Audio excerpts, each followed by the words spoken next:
भगवते वासुदेवाय कृष्णाय वासुदेवाय हरये परमात्मने प्रणतक्लेशनाशाय गोविन्दाय नमो नमः। वसुदेवसुतं देवं कंसचाणूरमर्दनं देवकी परमानन्दं कृष्णं वन्दे जगद्गुरुम्। यस्यानुभावमखिलश्रुतिसारमेकम् अध्यात्मदीपमतितितीर्षतां तमोन्धम् संसारिणं करुणया पुराणगुह्यं तं व्याससूनुमुपयामि गुरुं मुनीनां। नारायणं नमस्कृत्य नरं चैव नरोत्तमं देवीं सरस्वतीं व्यासं ततो जयमुदीरये।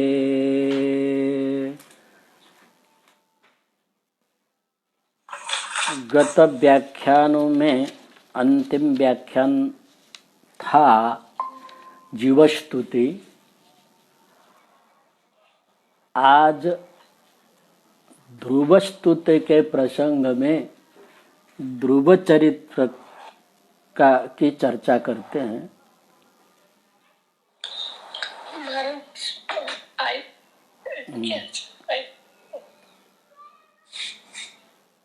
मनु महाराज के पुत्र के वंश में उत्पन्न हुए बाल ध्रुव के चरित्र का चतुर्थ स्कंध में 5 अध्याय में वर्णन किया गया है।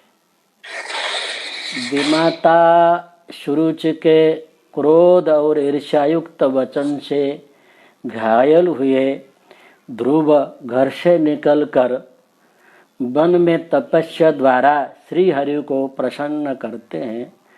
ये कथा 8वें अध्याय में आती है। सूत जी शौनक आदि ऋषियों को मैत्रेय और विदुर जी का संवाद का प्रस्तुत करते हैं। कहते हैं श्री हरि के अंश ब्रह्मा जी है। ब्रह्मा जी श्री हरि के अंश कैसे हैं? कहते हैं ब्रह्मा जी के नाभि कमल से ब्रह्मा जी उत्पन्न हुए हैं। तो भगवान श्री हरि के अंश है। तो ब्रह्मा जी ने जगत की सृष्टि करने के लिए अपना अर्ध देह से मनु शतरूप को उत्पन्न किया। प्रियव्रतो तान पादौ शतरूपापते सुतौ वासुदेवस्य कलया रक्षायां जगतः स्थितौ। महारानी शतरूपा के पति मनु के प्रियव्रत और उत्तानपाद नाम के 2 पुत्र हुए। वे भगवान के वासुदेव के अंश होने से जगत की रक्षा के लिए उनको नियुक्त किया गया। प्रियव्रत जो के भाई है उत्तानपाद, उनकी 2 पत्नियां थी, एक सुनीति और सुरुचि। सुरुचि राजा की अधिक प्रिया पत्नी थी और सुरुचि जो कहती थी वो मानते थे। संसार में भी व्यवहार में भी देखा जाता है, जो प्रिय व्यक्ति है उसका कहना मानते हैं। तो सुरुचि राजा उत्तानपाद के पत्नी थी। दूसरी पत्नी थी सुनीता, वो उतनी प्रिय नहीं थी। वो एक दासी के रूप में रहती थी। उनका पुत्र था ध्रुव। ऐसे देखा जाए तो उत्तानपाद एक मनुष्य है। जब जन्म लेता है तब मनुष्य ऊपर उसके पग ऊपर होते हैं, मस्तक नीचा होता है। और मनुष्य को रुचिकर पदार्थ प्रिय होता है। प्रिय बोलने वाले को प्रिय लगता है, जो मीठा मीठा बोलता है वो प्रिय होता है। नीति प्रिय नहीं होती है, तो भी पालन करना तो पड़ता ही है। नीति का पालन करना पड़ता है। नीति तुलसीदास जी कहते हैं, सुमति कुमति सबके उर रहे, सुमति कुमति सबके उर रहे, नाथ पुराण निगम अस कहे, जहाँ सुमति तह संपत्ति नाना, जहाँ कुमति विपत्ति निदाना। कहते कुमति है यहाँ, मनुष्य के यहाँ सुमति और कुमति हृदय में रहती, एक सुरुचि भी रहती है और उसमें नीति भी रहती है। तो यह कुमति सुरुचि है और सुमति नीति है। सुनीति सुमति है, वो सुनीति है दूसरी पत्नी। सुनीति का फल ध्रुव है। ध्रुव का अर्थ होता है धैर्य। ध्रुव माने धैर्य। जहाँ सुनीति होती है वहाँ धैर्य ध्रुव होता है। चित्त की स्थिरता, मन की दृढ़ता, संतोष, श्रद्धा, विश्वास, निर्भीकता, ये ध्रुव है। धैर्य ध्रुव, मनुष्य में धैर्य होना। धैर्य को त्यागना नहीं चाहिए, धैर्य को रखना चाहिए। राजा ने धैर्य को त्याग दिया, सुनीति को त्याग दिया, वो आपत्ति में आ गए। इसलिए नीतिकार कहते हैं, विपत्ति धैर्य मथा व्युदय क्षमा, सदशिवा पटुता युधे विक्रम, यशसि चाभिरुचि व्यसनौ श्रुतौ, प्रकृति से दमिदम हि महात्मनाम। विपत्ति में धीरज धैर्य होनी चाहिए, उन्नति में क्षमा भाव आने चाहिए, सभा में वाक चातुर्यता हो, युद्ध में पराक्रम हो, यश में रुचि हो। अतः कहते हैं व्यसनम श्रुतौ, श्रुतौ माने वेद में, व्यसन माने श्रद्धा। ये महात्मा के गुण है। प्रथम गुण है विपत्ति में भी धैर्य धीरता। कोई भी विपत्ति आए जो धीरता छोड़ना नहीं चाहिए। आगे फिर सुभाषितकार कहता है, त्याज्यम न धैर्यम विदुरेऽपि काले,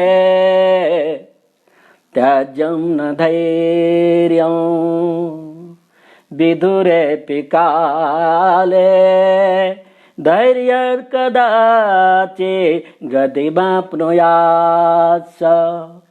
धैर्यात् कदाचित् गतिमाप्नुयात्, यथा समुद्रे पिचपोतभङ्गे, यथा समुद्रे पिचपोतभङ्गे, तं यात्रिको वाञ्छति तर्तुमेव, यथा समुद्रे पिचपोतभङ्गे, तं यात्रिको वाञ्छति तर्तुमेव। उसका अर्थ है,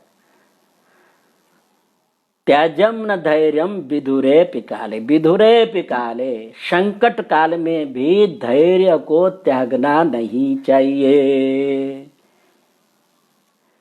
कहते हैं आगे, गतिम आपनुयात् सह धैर्यात् कदाचित गतिम आपनुयात्। धैर्य से आपत्ति टल जाती है, धैर्य रखते हैं तो आप। तो उदाहरण बहुत सुंदर माने सुभाषितकार देते हैं, समुद्र में जब नौका टूट जाते तो भी उस नौका से पार करने के लिए यात्री प्रयत्न तो करते रहते हैं, धैर्य को छोड़ते नहीं। अगर नौका के छलांग मार के समुद्र में पड़ जाए तो डूब जाए, तो प्रयत्न करके, ऐसा ही कितनी भी अवस्था में, आपत्ति अवस्था में भी धैर्य को, नीति को कभी छोड़ना नहीं चाहिए। तो ये धैर्य है और ये उन्नति का साधन है, वही ध्रुव है, बराबर। तो यहाँ कथा के रूप में सुनीति का पुत्र ध्रुव है। एकदा सुरचे पुत्र मंकमारोप्य लालयन्। ऊपर देखा हो ना, सीन में दिखाई पड़ता। अच्छा, एकदा सुरचे पुत्रम् अंकमारोप्य लालयन् उत्तमं नारुरुक्षन्तं ध्रुवं राजा व्यनन्दत। उत्तमं नारुरुक्षन्तं ध्रुवं राजा व्यनन्दत। एकदा, एक दिन, राजा उत्तानपाद शुरुचे पुत्रम, शुरुचि का पुत्र उत्तम को, उत्तम नाम का पुत्र था, गोद में बैठा करके लालन पालन कर रहा था, लाड लगा रहा था। ध्रुव भी पिता के गोद में बैठना चाहता था। वो भी चाहता था कि मैं पिता के गोद में बैठूं और जैसे उत्तम को लाड लड़ा रहे हैं, प्यार कर रहे हैं, मुझे भी मेरे पिता लाड लड़ाए, प्यार करे। पर राजा ने गोद में नहीं बैठाया। तो सुरुचि यह देख रही थी, ध्रुव से कहने लगी, श्लोक देखो 11वां श्लोक, क्या कहने लगी? न वत्स नृपतेर्दृश्यम् भवानारोढुमर्हति। न वत्स नृपतेर्दृश्यम् भवानारोढुमर्हति। न गृहीतो मया यत्तं कुक्षावपि निपात्मजः। न गृहीतो मया यत्तं कुक्षावपि निपात्मजः। वत्स, हे ध्रुव, तू नृपते है पुत्र, अवश्य राजा का पुत्र है, किंतु मेरे गोद में भवान धिष्णम आरोहणम न रहती, मेरे गोद में बैठने लायक नहीं है। क्यों भाई? तुम मेरे पुत्र नहीं हो। यत्तम मया कुक्षौ न गृहीतम, मैंने तुमको गर्भ में धारण नहीं किया, यानी कि मेरा पुत्र औरस पुत्र नहीं हो, इसलिए तुम बैठ नहीं सकते हो। तो आगे क्या कहा? तपस्साराध्य पुरुषं तस्यैवानुग्रहेण वै गर्वे तं साधय महात्मानं यदेच्छसि निपासनम्। तपस्याराध्य, तपस्या आराध्य पुरुषम तस्यैव अनुग्रहेण वै गर्भे तम साधय महात्मानम यदिच्छसि निपासनम। यदि तुम राजा के निपासनम, राजा के आसन में, राजा के गोद में बैठने की इच्छा करते हो, तपस्या पुरुषम आराध्य, अपने तपस्या से परम पुरुष की आराधना करके, तस्यैव अनुग्रहेणैव, उनके अनुग्रह से, उनके कृपा से मेरे गर्भ में जन्म लो और मेरे पुत्र बन के जन्म लोगे, तब पिता के गोद में, पिता के सिंहासन में बैठने के योग्य बनोगे। पिता चुप होकर के देख रहे थे, सुन रहे थे, कुछ भी नहीं कह रहे थे, क्योंकि प्रिय पत्नी थी ना, रानी थी, पटरानी थी, उसका विरोध कौन कर सके। विमाता के दुर्वचन से घायल हो गए ध्रुव जी। पिता को छोड़ करके माने कोई डंडा के मार से फूंकार मारता हो, सांप भय से, क्रोध से फूंकार मारते हुए दुख के कारण माने वो माता के पास गए, माता के सामने जाकर के रोने लगा और अपना रोने का, दुख का कारण बता नहीं पा रहा था, एकदम रो ही रहा था। उतने में कोई दासी आकर के पुत्र के दुख का कारण, व्यथित होने का कारण बता दिया। सुन करके माता सुनीपा अत्यंत व्यथित हुई, क्योंकि नीति पालन करने वाले को दुर्वचन सुनना ही पड़ता है। नीति पालन करना सहन नहीं, अपमानित भी होना पड़ता। सत्य मार्ग में चलने के लिए अपमानित भी होना पड़ता है, दुख भी सहन करना पड़ता है। तो वो विलाप करने लगी। तो यहाँ शास्त्र में कहते कैसे विलाप करने से, कैसे शोक करने लगे, कहते दावानल से बन में आग लगी हो और बन के लता जैसे आग से सूख जाते हो, ऐसा ही शोक रूपे दावानल सुनीता धैर्य को छोड़ करके विलाप करने लगी। हाय विधाता, तुमने क्या मुझे जन्म दिया। रोने लगी। रोते रोते ध्रुव के मस्तक में हाथ फेरते हुए कहने लगी, बच्चा, विमाता का अपराध नहीं है। शुरू से के वचन कठोर होते हुए भी सत्य है। तो क्योंकि वो सुरुचि रानी है। आज परंपरा में है, राजाओं के परंपरा में है, जो बड़े रानी होती है उसके कुख से जन्म लेता है वही राजा होता है, वही राज सिंहासन में बैठता है। कहते तुम तो बड़ी रानी हो तो मैं तुम्हारा पुत्र, नहीं नहीं, मैं अभी दासी के रूप में बैठा हूं, इसलिए तुम सिंहासन में बैठने योग्य नहीं हो। मैं पत्नी तो हूं राजा की, पर अभी रानी के रूप में नहीं हूं। विमाता के वचन को सत्य मानकर परमात्मा को प्रसन्न करो, तपस्या करो। माता की आज्ञा प्राप्त हुई। तपस्या के लिए बालक ध्रुव केवल 5 वर्ष का था। पंचहायन, केवल 5 वर्ष का था। पिता के राजनगर से निकल पड़ा। कहाँ जाना है, क्या करना है, उसे पता नहीं था। यह समाचार सुनकर के समझाने के लिए नारद जी ध्रुव के पास आ गए। उसके उम्र कहने लगे, हे ध्रुव, इस उम्र में मान अपमान नहीं होनी चाहिए। तू बालक है, अभी तपस्या जैसे कठोर कर्म करने का लायक नहीं है। विमाता ने कठोर वचन भले ही बोले हो, तुम्हारी पूजनीय है।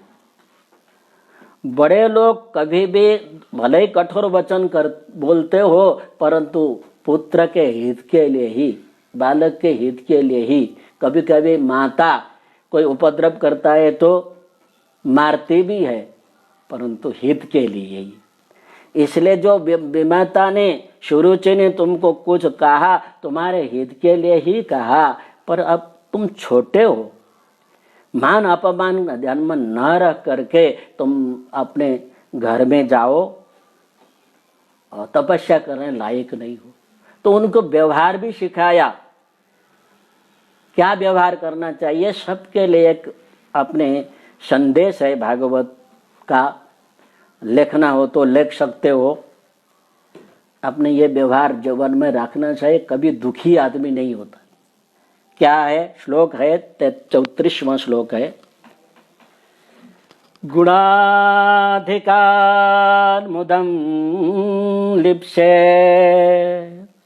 अनुक्रोशम गुणाधमा, गुणाधिकार मुदम लिप्से अनुक्रोशम गुणाधमा, मैत्रीं समानादन्विच्छेत्, मैत्रीं समानादन्विच्छेत् न तापै परिभूयते, गुणाधिकान् मुदं लिप्सेत्, गुणाधिकान् मुदं लिप्सेत् अनुक्रोशं गुणाधमा, मैत्रीं समानादन्विच्छेत् न तापै परिभूयते। नारद जी ध्रुव बालक को व्यवहार की शिक्षा देने लगे। अब गुणाधिकार माने अपने गुण से अधिक गुण वाले बड़ों से हमेशा मुदम लिप्सेद प्रसन्न रहना चाहिए। अपने से जो बड़े हैं कुछ भी कहे, मान करे अपमान करे, कुछ भी बोले, नाराज नहीं होना, दुखी नहीं होना, हमेशा प्रसन्न रहना चाहिए। गुणाधिकार मुदम माने प्रसन्नता, लिप्सेत माने प्राप्त करे, प्रसन्नता को प्राप्त करे। बड़ों को देख करके, बड़ों को सम्मान करते हुए, बड़े भले गाली दे, भले उनको कुछ कठोर वचन करे, उनसे प्रसन्नता प्रकट करना चाहिए। गुणा अनुक्रोशम गुणाधमात्, गुणाधमात बने अपने से कम गुण वाले छोटे वाले को देख करके उसके ऊपर घृणा नहीं करनी चाहिए। अनुक्रोशम माने दया करनी चाहिए। ये व्यवहार, अपने से छोटे के ऊपर दया करो, अपने से बड़े को देख करके प्रसन्न रहना, ये अपना काम है। और समान वालों, मैत्रीं समानादन्विच्छेत्, समान गुण वाले हो, समान वय वाले हो, समान स्वभाव वाले हो, उनसे मैत्री करना। बड़ों से और बड़ों से छोटों का मैत्री नहीं होती। मैत्री कहाँ हो? हाँ, समान गुण हो, व्यसन समान हो, वहाँ मैत्री हो। समान वयः व्यसनेषु मैत्री, समान उम्र हो और समान व्यसन माने कार्य हो तो वह मैत्री होगी।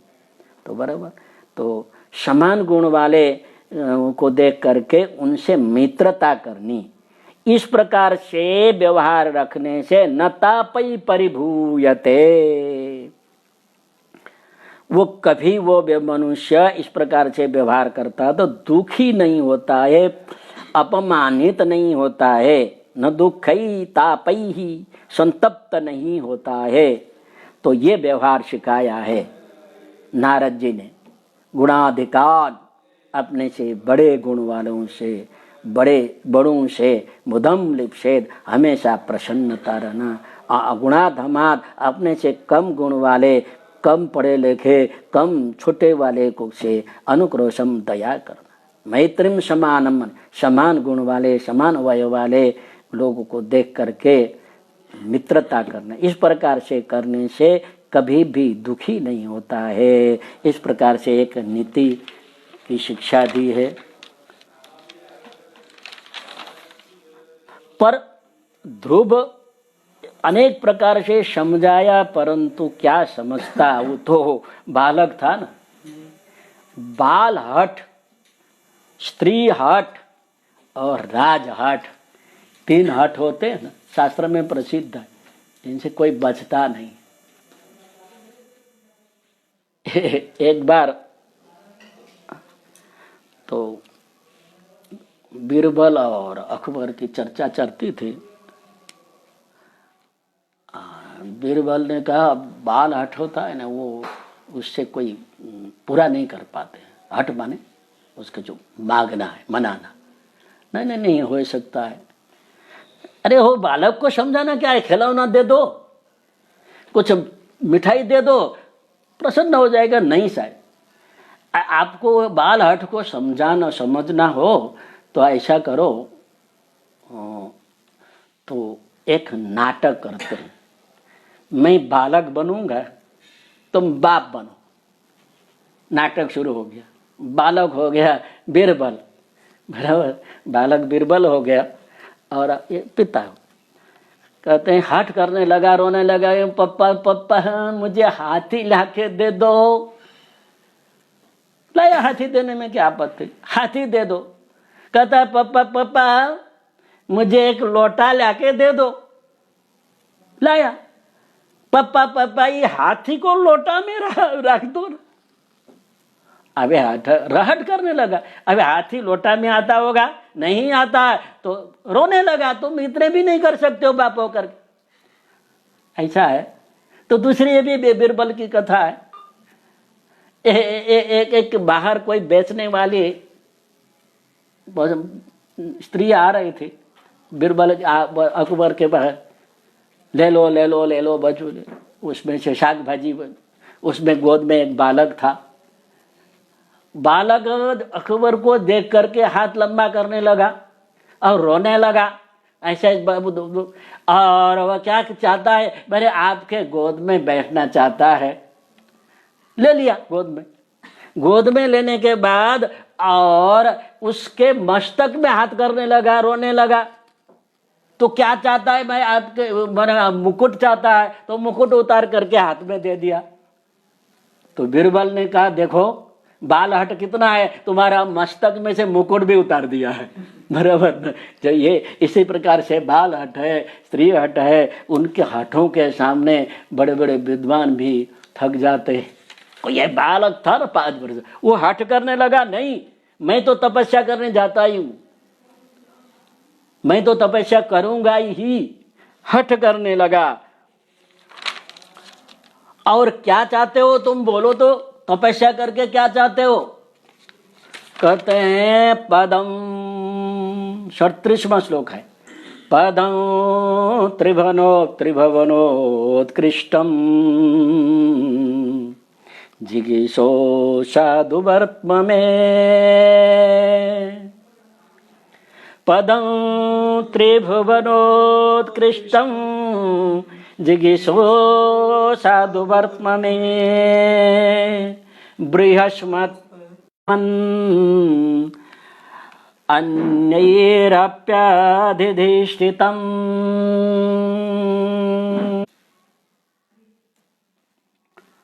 पदं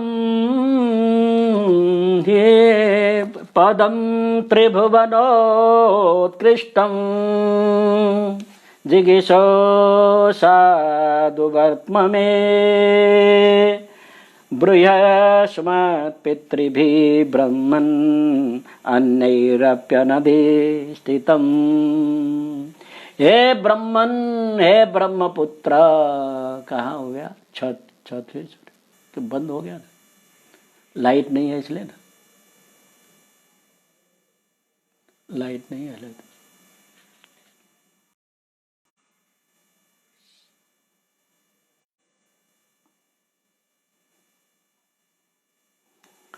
ओम नमो भगवते वासुदेवाय।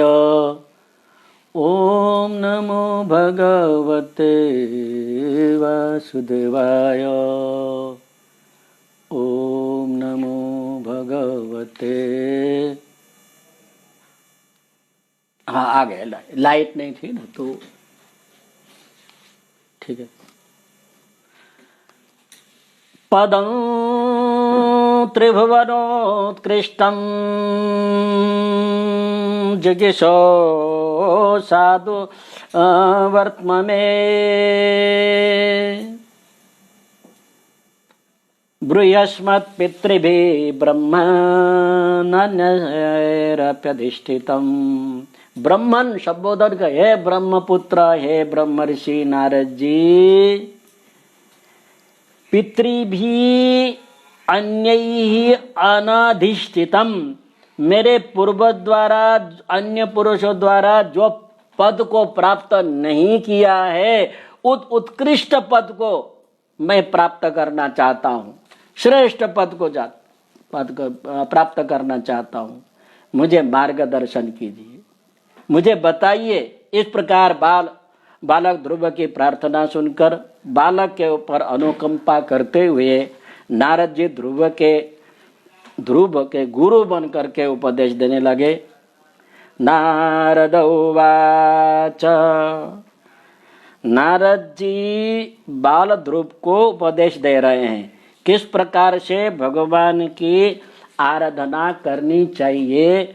ये 40, 41, 42 श्लोक है, बहुत सुंदर श्लोक है। नारद उवाच जनन्या विहित पंथा शवै निःश्रेयसस्यवते भगवान् वासुदेवस्तं भजत प्रवणात्मना।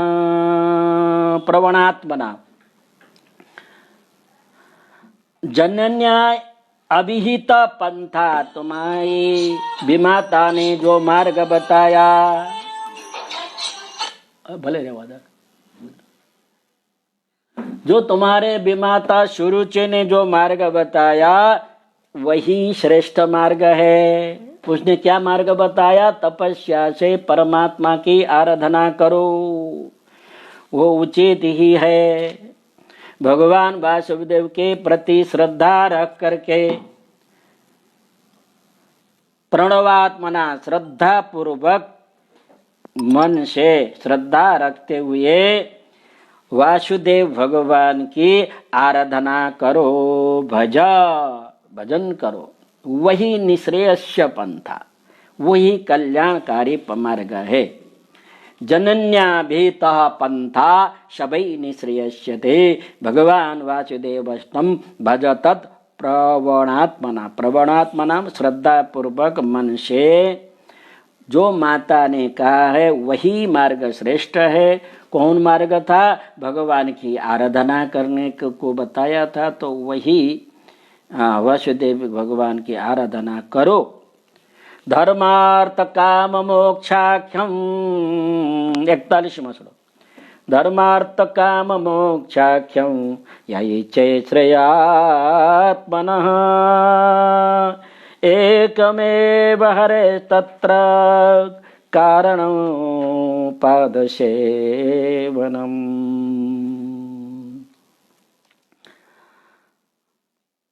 मनुष्य के 4 पुरुषार्थ होते हैं, धर्म, अर्थ, काम, मोक्ष। धर्म के द्वारा अर्थ कमाना, अर्थ से अपनी कामना पूर्ण करना, उसके धर्म अर्थ काम से मोक्ष को प्राप्त करना, ये 4 पुरुषार्थ है। ये 4 पुरुषार्थ जो चाहता हो तो एक ही मार्ग है, एक ही साधन है। एकमेव हरे तत्र कारणम पाद सेवनम। श्री हरि के चरण कमल के सेवा मात्र एक साधन है, उसी से धर्म अर्थ काम मोक्ष की प्राप्ति होती है। धर्मार्थ काम मोक्षाख्यम, धर्म अर्थ काम मोक्ष रूपी जो पुरुषार्थ है उसको प्राप्त करने के लिए अथवा उसको प्राप्त करके आत्मना श्रेयम इच्छेत, अपने कल्याण को चाहना चाहिए, कल्याण करना चाहिए। उसके लिए एकमेव तत्र कारणम, एक ही कारण है, साधन है, हरे पाद सेवनम, हरे श्री हरि के पाद सेवनम, चरण कमल के सेवा। भगवान के चरण कमल की सेवा से ही धर्म अर्थ काम मोक्ष प्राप्त होते हैं, उनसे ही कल्याण, अपना कल्याण होता है। इसलिए तत्तात गच्छ भद्रं ते यमुनाया तटं शुचि, तत्तात गच्छ भद्रं ते यमुनाया तटं शुचि, पुण्यं मधुबनं यत्र सान्निध्यं नित्यदा हरे, पुण्यं मधुबनं यत्र सान्निध्यं नित्यता हरे। हे तात, हे ध्रुव, तुम्हारा कल्याण हो। यमुना के पवित्र तट पर मधुबन नाम का पवित्र क्षेत्र है, तुम वहां जाके तपस्या करो, जहां भगवान की श्री हरि का नित्य निवास है। वहां पर कालिंदी यमुना में त्रिकाल स्नांध्या करना, नमस्कार कुशासन में बैठ करके श्री हरि का ध्यान करना। ध्यान करने से पहले चित्तवृत्ति का निरोध करना चाहिए।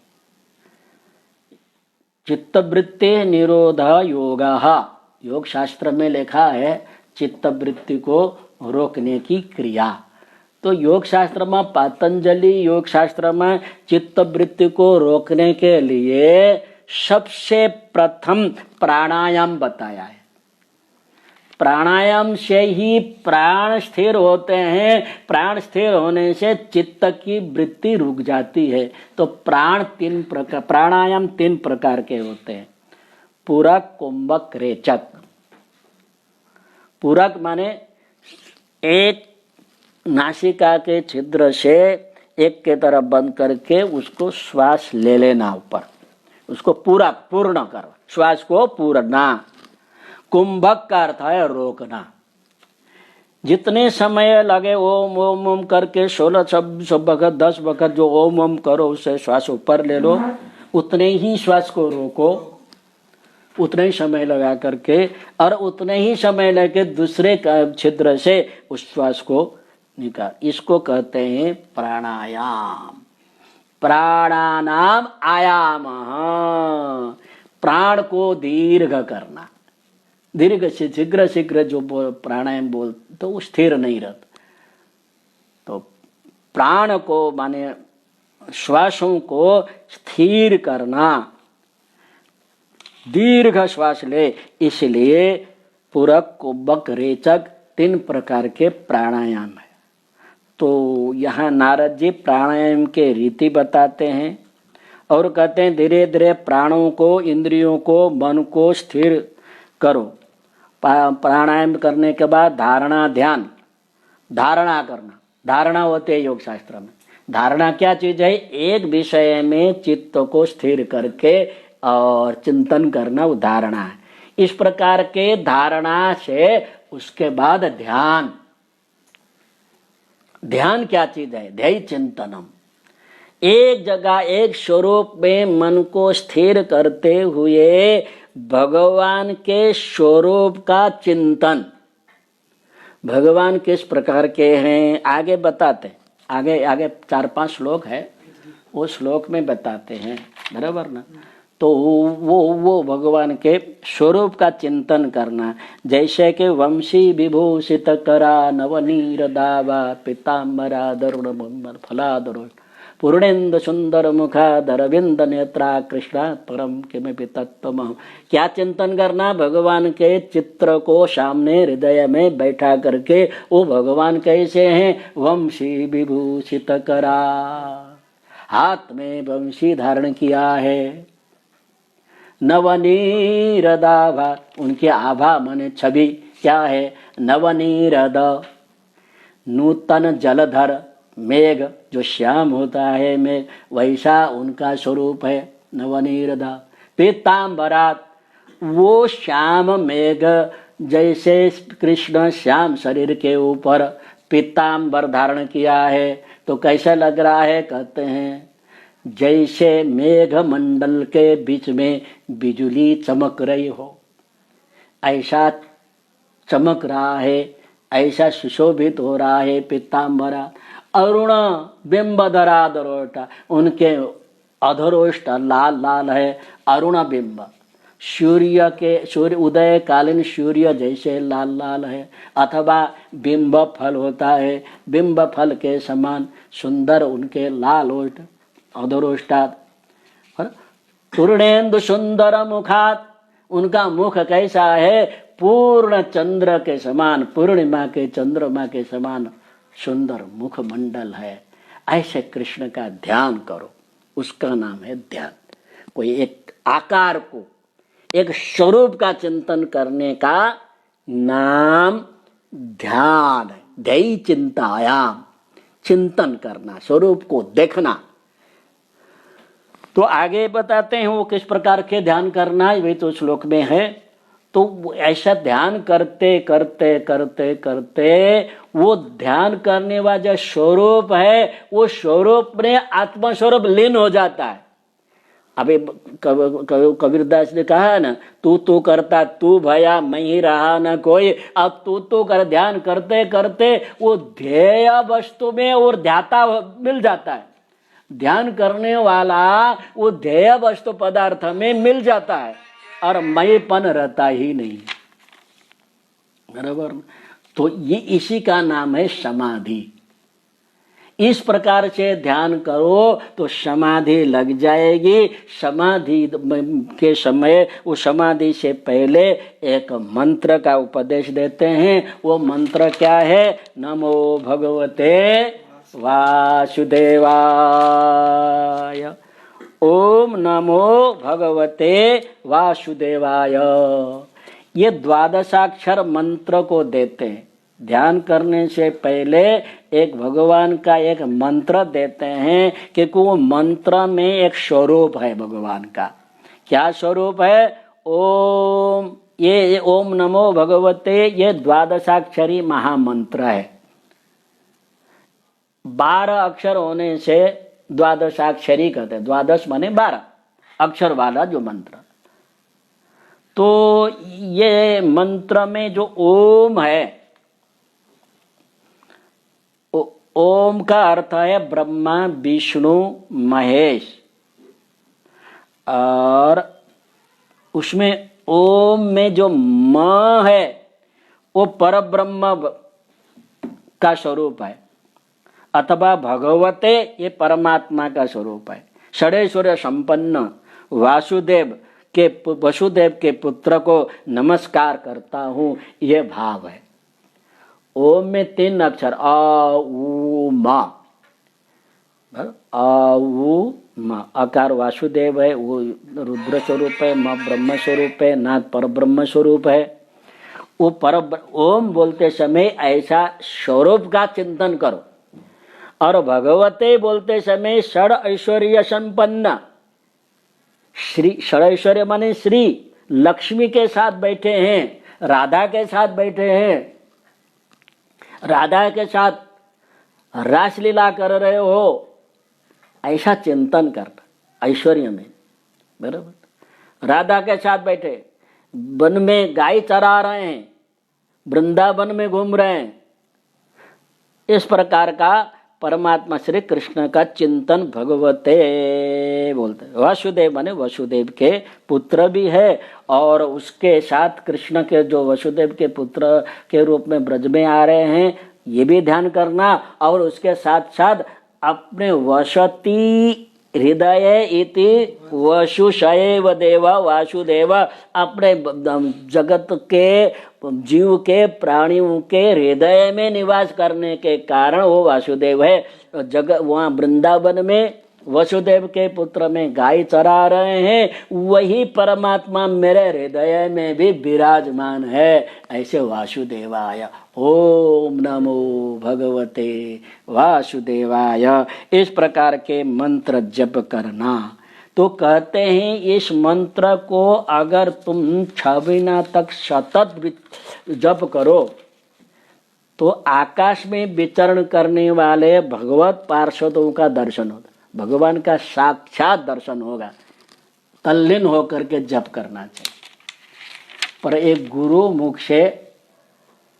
मुख से ये मंत्र का जप लेना, मंत्र दीक्षा लेनी चाहिए। इसलिए नमो भगवते वासुदेवाय दीक्षा दी। दीयते क्षीयते इति दीक्षा। दीयते ज्ञानम क्षीयते पाप कर्माणि। जिस मंत्र को देने से अमर पाप कर्म नष्ट होता है, ज्ञान प्राप्त होता है, उसको दीक्षा कहते हैं। बराबर। दीक्षा देते समय गुरु और शिष्य के सिवाय तृतीय व्यक्ति का श्रवण नहीं होना चाहिए। कान में दीक्षा दी जाती है। कान में जब मंत्र दीक्षा देते हैं तो कई थाली अथवा घंटी बजाते, दूसरे न सुन पाए, इसलिए उसका नाम मंत्र है। मननात्रायते इति मंत्र। मंत्र का अर्थ है मनन करने से, चिंतन करने से ही रक्षा उसका फल में प्राप्त होता है।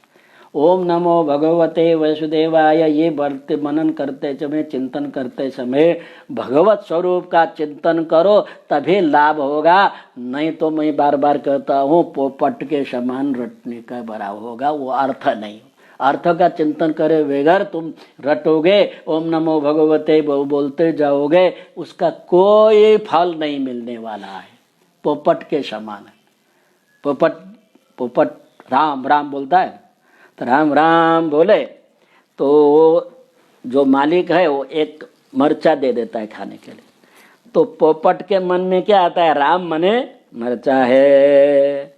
इस प्रकार का रटन नहीं होना चाहिए। अर्थ सहित, भाव सहित मंत्र का जप करना चाहिए। इसलिए मंत्र का मनन होता है। षड्कर्मो विद्यते मंत्र। 6 कान तक पहुंचे तो वो मंत्र की शक्ति खत्म हो जाती। मंत्र का गान नहीं होता, मंत्र का पाठ नहीं होता। पठ व्यक्तायाम वाची, पठ है दूसरे तीसरा आदमी सुने, उसका नाम पाठ है। मंत्र का जप होता है। जप का है उपांशु जप, ओठ तो हिले पर शब्द बाहर ना निकले, इस प्रकार का उच्चारण होना चाहिए। जप करते हुए एक एक अक्षर के स्वरूप का चिंतन होना चाहिए। ओम नमो नारायणाय ये मंत्र आप बोलते हैं तो ओम का जो 3 प्रकार के स्वरूप है भगवान का, वैसे नारायण का अर्थ है जो नर माने मनुष्य के अयन हृदय में रहने वाले, निवास करने वाले नारायण है। जो जल के अंदर, नर माने जल अथवा जल समूह नार, उस जल के अंदर रहने वाले जलशाही विष्णु नारायण। ओम नमो नारायण, ऐसे उनको नारायण को नमस्कार करता हूँ। इस प्रकार के भाव आना चाहिए। नारायण नारायण शिव शिव शिव शिव शिव शिव करते रहते हैं तो शिव शिव शिव करते, डर लगता है तो क्या बोलते हैं? शिव शिव शिव शिव शिव शिव। तो शिव को भूत समझते हो क्या? हाँ, शिव शब्द हुए डमरू बजाने वाले, हाँ, बागांबर धारण करने वाले, जिनके ललाट में भस्म है, मुकुट के ऊपर गंगा है और अर्धचंद्र विराजमान है, ऐसा स्वरूप शिव नमः शिवाय बोलते समय आना चाहिए। तो ये भाव आने से अर्थ बोलता है श्री मंत्र का। इस प्रकार से नमो भगवते वासुदेवाय मंत्र की दीक्षा दी, मंत्र सुनाया और मंत्र का अर्थ का भाव को सुनाया। इस दीक्षा का अर्थ ये है। तो ये इसी मंत्र को जप करते करते करते करते समाधि में लीन हो गए और किस प्रकार से तपस्या की वो आगे के व्याख्यान में हम कहेंगे। और आज इतना ही। ओम पूर्णमदः पूर्णमिदं पूर्णात् पूर्णमुदच्यते पूर्णस्य पूर्णमादाय पूर्णमेवावशिष्यते। ओम शांति शांति शांति।